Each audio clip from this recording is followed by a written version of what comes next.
தமிழகத்தில் நடந்த செய்திகள் சிலவற்றை சுருக்கமாக பார்க்கலாம்.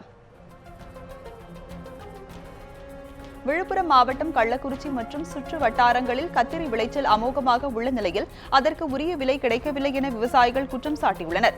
ஒருபுறம் விளைச்சல் அமோகமாக இருந்தாலும் மார்க்கெட் விலை ஒரு பக்கம் சரிவு மட்டுமே காணப்படுவதாக விவசாயிகள் தெரிவித்துள்ளனர்.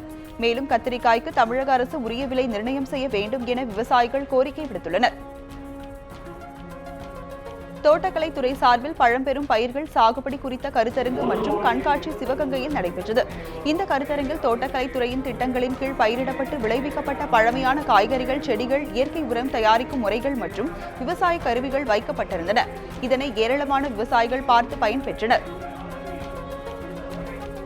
கும்பகோணத்தில் நேற்று இரவு பெய்த கனமழையால் விவசாயிகள் மற்றும் பொதுமக்கள் மகிழ்ச்சி அடைந்துள்ளனர். கும்பகோணம் சுற்றுவட்டார பகுதிகளில் கடந்த சில நாட்களாக வெயில் வாட்டி வந்தது.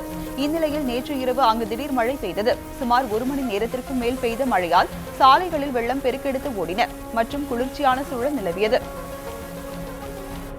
சேலம் மாவட்டம் எடப்பாடி அருகே மனைவி விற்று சென்றதால் கணவன் விஷமருந்தி தனது 2 குழந்தைகளுக்கும் விஷம் கொடுத்து தற்கொலைக்கு முயன்ற சம்பவம் பெரும் பரபரப்பை ஏற்படுத்தியுள்ளது.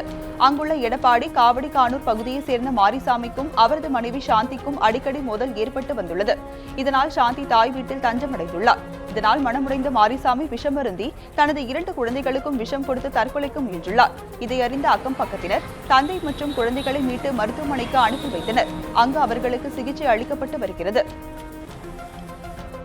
திருவண்ணாமலை மாவட்டம் செங்கம் அருகே நடைபெற்ற பச்சையம்மன் கோவில் தீமிதி திருவிழாவில் ஆயிரக்கணக்கான பக்தர்கள் கலந்து கொண்டு நேர்த்திக்கடன் செலுத்தினர்.